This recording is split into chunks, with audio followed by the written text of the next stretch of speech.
നമസ്കാരം. ഭാരത് ലൈവിലേക്ക് സ്വാഗതം. നമ്മുടെ മുഖ്യമന്ത്രി വിദേശ പര്യടനത്തിലാണ്. മുഖ്യമന്ത്രി മാത്രമല്ല, മുഖ്യമന്ത്രിയുടെ കുടുംബവും. മുഖ്യമന്ത്രിയുടെ കുടുംബം എന്ന് നമുക്ക് പറയേണ്ടി വരുന്നത് മുഖ്യമന്ത്രിയുടെ കുടുംബത്തിൽ മറ്റൊരു മന്ത്രി കൂടി ഈ മന്ത്രിസഭയിൽ ഉണ്ട് എന്നുള്ളത് കൊണ്ട് തന്നെയാണ്. മുഖ്യമന്ത്രി മാത്രമല്ല, മുഖ്യമന്ത്രിയുടെ മകനും മരുമകൻ, മകളുടെ ഭർത്താവ് പൊതുമരാമത്ത് വകുപ്പ് മന്ത്രിയാണ്. അപ്പോ 2 മന്ത്രിമാർ 3 വകുപ്പുകൾ കൈകാര്യം ചെയ്യുന്ന, അതായത് നമ്മുടെ ആഭ്യന്തര വകുപ്പ് കൈകാര്യം ചെയ്യുന്നത് മുഖ്യമന്ത്രിയാണ്. അതുകൊണ്ട് തന്നെയാണ് 3 വകുപ്പ് എന്ന് പറയേണ്ടി വന്നത്. ഈ 3 വകുപ്പുകൾ കൈകാര്യം ചെയ്ത 2 മന്ത്രിമാർ ഇപ്പോൾ വിദേശ പര്യടനത്തിലാണുള്ളത്. സ്വകാര്യ സന്ദർശനമാണ് എന്നാണ് പറയുന്നത്.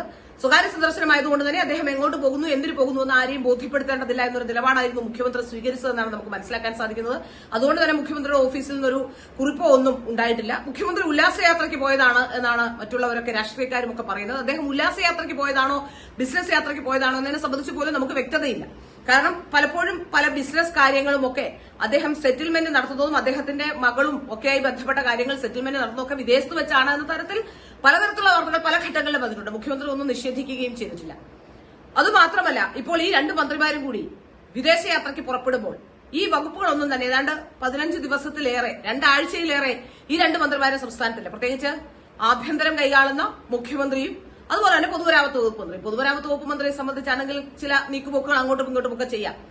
കാരണം കേരളത്തിലെ റോഡുകളുടെ അവസ്ഥയല്ല. റോഡുകൾ കഴിഞ്ഞ ജനുവരിയിൽ തീർക്കുമെന്ന് പറഞ്ഞ റോഡുകൾ ഏതായാലും ഇപ്പോ മെയ്യിലായിട്ടും തീർന്നിട്ടില്ല. അത് മറ്റൊരു കാര്യം, അത് പോട്ടെ. ഏതായാലും അതൊന്നും റോഡ് പണി ആയതുകൊണ്ട് അതിങ്ങനെ നീണ്ടു നിറന്ന് അങ്ങനെ അങ്ങ് പൊക്കോട്ടെ, അത് പ്രശ്നമില്ല. കേരളത്തിലെ ജനങ്ങൾക്കല്ലേ ബുദ്ധിമുട്ടുണ്ടാവും.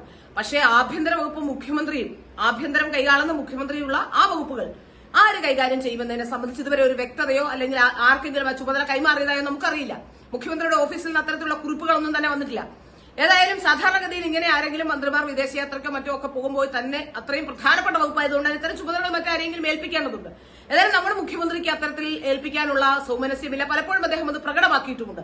പല ഘട്ടങ്ങളിലും അദ്ദേഹം ചികിത്സയ്ക്കുമൊക്കെ പോകുമ്പോൾ അങ്ങനെ ആരെയും ഏൽപ്പിക്കാറില്ല. കാരണം അദ്ദേഹത്തിനൊരു പേടിയുണ്ടായിരിക്കും ആരെങ്കിലും തന്റെ സ്ഥാനം കൈവശപ്പെടുത്തുമോ എന്ന്. പക്ഷെ ഇപ്പൊ പേടിക്കേണ്ട അവസ്ഥയില്ല എന്നാണ് മനസ്സിലാക്കാൻ സാധിക്കുന്നത്. കാരണം അദ്ദേഹത്തെ സംബന്ധിച്ചിടത്തോളം അദ്ദേഹത്തെക്കാൾ പ്രധാനപ്പെട്ടതായി ഇപ്പോൾ ഈ CPM-ൽ ആരും തന്നെയില്ല. കാരണം അദ്ദേഹമാണ് പാർട്ടി എന്ന രീതിയിലേക്ക് കാര്യങ്ങൾ വന്നതിന് ശേഷം അദ്ദേഹം തന്നെയാണ് കാര്യങ്ങളെല്ലാം തീരുമാനിക്കുന്നത്. ആകെ അദ്ദേഹത്തിനൊരു എതിരാളിയായി വരാൻ സാധ്യതയുണ്ടായിരുന്നത് ജനസമ്മതി കൊണ്ട് ഒരുപക്ഷെ KK ശൈലജ ആയിരുന്നെങ്കിൽ അതുള്ള വഴികളെല്ലാം അദ്ദേഹം അടച്ചിട്ടുമുണ്ട്. രണ്ടാം പിണറായി മന്ത്രിസഭയിൽ മന്ത്രി പോലും ആക്കാതെ MLA ആക്കി നിലനിർത്തുകയും ഇപ്പോൾ അവരെ തന്നെ അവിടെ നിന്നും MP ആയി വടകരയിലേക്ക് വിടുകയും വടകരയിൽ മത്സരിപ്പിച്ച് ഇവിടെ നിന്ന് വിടുകയും ഇവിടെ നിന്ന് ഡൽഹിയിലേക്ക് വിടാൻ സാധ്യതയുണ്ടെങ്കിൽ അങ്ങനെ, അല്ലെങ്കിൽ വടകരയിൽ മത്സരിച്ച് തോറ്റുപോയാൽ ജനസമ്മതിയില്ലാത്ത നേതാവാണെന്ന് വരുത്തി തീർക്കാനും ഒക്കെയുള്ള ശ്രമങ്ങൾ, അതിന് തന്നെയായിരിക്കാം ഒരു പക്ഷേ വടകരയിൽ പാനൂരിൽ ഒരു ബോംബ് സ്ഫോടനം ഒക്കെ നടത്തി അത്തരത്തിലുള്ള ചില കാര്യങ്ങളൊക്കെ ഈ തെരഞ്ഞെടുപ്പ് സമയത്ത് നടത്തിക്കൊണ്ട് ചില നീക്കുപോക്കുകളൊക്കെ ഉണ്ടാക്കി KK ശൈലജയെ തോൽപ്പിക്കാനുള്ള ശ്രമങ്ങൾ നടത്തി എന്ന് പോലും പല ഘട്ടങ്ങളിലും ആരോപണങ്ങൾ ഉയർന്നു വന്നിട്ടുമുണ്ട്.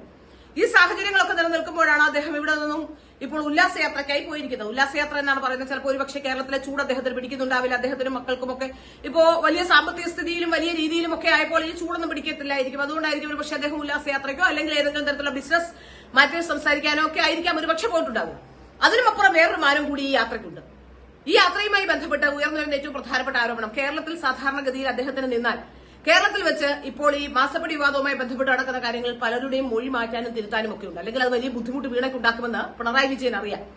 കാരണം ശശിധരൻ കർത്ത അടക്കമുള്ളവരുടെ മൊഴികൾ വലിയ നിർണായക ഘട്ടത്തിൽ നിൽക്കുന്നു എന്നുള്ളത് ഏറ്റവും പ്രധാനപ്പെട്ട കാര്യമാണ്. SFI അന്വേഷണം വന്നത് തന്നെ നേരത്തെ കോർപ്പറേറ്റ് അഫയേഴ്സ് മിനിസ്ട്രി ഈ ചെയ്ത കാര്യങ്ങൾ, കമ്പനിയുമായി ബന്ധപ്പെട്ട വിഷയങ്ങളൊക്കെ, ROC-യുമായി ബന്ധപ്പെട്ട കാര്യങ്ങളിലൊക്കെ ചില അവ്യക്തതകൾ ഉണ്ടെന്നതിന്റെ അടിസ്ഥാനത്തിലാണ് SFI അന്വേഷണമൊക്കെ വരുന്നത്. ED അന്വേഷണം, SFI അന്വേഷണമൊക്കെ ഉണ്ട്.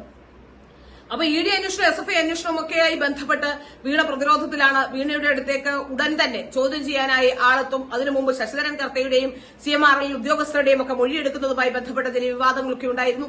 അപ്പോൾ ഈ CMRL കർത്തയുടെ മൊഴിയൊക്കെ എടുക്കുമ്പോൾ ഒരു സേവനവും നൽകാതെ പണം കൈപ്പറ്റിയതെന്തിനാണെന്ന ചോദ്യം വരുമ്പോൾ അതിനുള്ള പ്രതിരോധം തീർക്കാനുള്ള മാർഗങ്ങൾ, അല്ലെങ്കിൽ അത് എങ്ങനെയാണ് പ്രതിരോധിക്കണമെന്നറിയാതെ നിൽക്കുകയായിരുന്നു പിണറായി വിജയൻ. നമുക്കറിയാം, തെരഞ്ഞെടുപ്പ് കാലമായതുകൊണ്ട് മാധ്യമപ്രവർത്തകർ എല്ലാ മുക്കിലും മൂലയിലും ഉള്ളതുകൊണ്ട് പരസ്പരം അങ്ങോട്ട് കാണാനോ സംസാരിക്കാനോ എവിടെയെങ്കിലും കേരളത്തിൽ സംസാരിക്കുകയൊക്കെ ചെയ്യാനുള്ള സാധ്യതകൾ കുറവാണ്. കേരളത്തിൽ എവിടെയാണെങ്കിലും അത്തരത്തിലുള്ള സെറ്റിൽമെന്റിലേക്കോ സംസാരത്തിലേക്കോ ഒക്കെ പോകാൻ കഴിയില്ല പിണറായി വിജയനും കൂട്ടർക്കും. അതുകൊണ്ട് തന്നെയായിരിക്കാം ഒരു പക്ഷേ ഇവിടെ നിന്നും യാത്ര തിരിച്ചത്, യാത്ര അങ്ങോട്ട് വിദേശത്തേക്ക് ആക്കിയത് സ്വകാര്യ സന്ദർശനം എന്ന ലേബലിലായതുകൊണ്ട് മാധ്യമങ്ങളും മറ്റുള്ളവരും ഒന്നും അദ്ദേഹത്തിന്റെ പിറകെ കൂടില്ല. മാത്രമല്ല ഏത് തരത്തിലുള്ള സെറ്റിൽമെന്റും നടത്താനുള്ള സൗകര്യം ഈ യാത്രകളിലൊക്കെ ഉണ്ടാവും. മാത്രമല്ല അദ്ദേഹത്തിന്റെ മകൻ UAE ഉണ്ട് എന്നാണ് പറയപ്പെടുന്നത്. UAE ആ മകൻ കാരണമാണ്, ആ മകനാണ് ഇതിന്റെ എല്ലാം ഇടനിലക്കാരെന്ന തരത്തിൽ ചില വാർത്തകൾ വന്നിരുന്നു.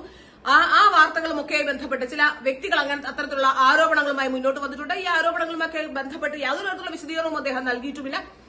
ഏതായാലും ഒരു കാര്യം നമുക്ക് വ്യക്തമാകുന്നുണ്ട്, ഇത്രയും ദിവസം ഇവിടെ ഒന്ന് മാറി നിൽക്കുമ്പോൾ എവിടെയാണ്, എന്തിനാണ്, ആരാണ് സ്പോൺസർ എന്നൊക്കെ പറയാനുള്ള ബാധ്യത അദ്ദേഹത്തിനുണ്ട്. അദ്ദേഹം മുഖ്യമന്ത്രിയാണ്, കൂടെ പോയിരിക്കുന്നത് പൊതുമരാമത്ത് വകുപ്പ് മന്ത്രിയാണ്. രണ്ടുപേരും ജനപ്രതിനിധികളായതുകൊണ്ട് തന്നെ അവർ രണ്ടുപേരും അക്കൌണ്ടബിൾ ആണ്. കേരളത്തിന്റെ മുഖ്യമന്ത്രി എന്തിനാണ്, എവിടേക്കാണ് പോയത് എന്ന് അറിയാനുള്ള സാധാരണക്കാരന് അവകാശമുണ്ട്. ആ അവകാശമാണ് അദ്ദേഹം ഇല്ലാതാക്കുന്നത്, അല്ലെങ്കിൽ ആ അവകാശം ഇല്ലാതാവുന്നത് കൊണ്ടാണ് പലതരത്തിലുള്ള കഥകളുമായി അവരും വരുന്നത്. ഏതായാലും കേരളത്തിന്റെ മുഖ്യമന്ത്രി ഇപ്പോൾ ഉല്ലാസയാത്രയിലാണ് എന്നാണ് നമുക്ക് മനസ്സിലാക്കാൻ സാധിക്കുന്നത്. അദ്ദേഹത്തിന്റെ ഉല്ലാസയാത്രയുടെ സ്പോൺസർ ആരാണെന്നുള്ള കാര്യമെങ്കിലും അദ്ദേഹം വ്യക്തമാക്കണമെന്ന ആവശ്യം ജനങ്ങൾ മുന്നോട്ട് വയ്ക്കുന്നുണ്ട്.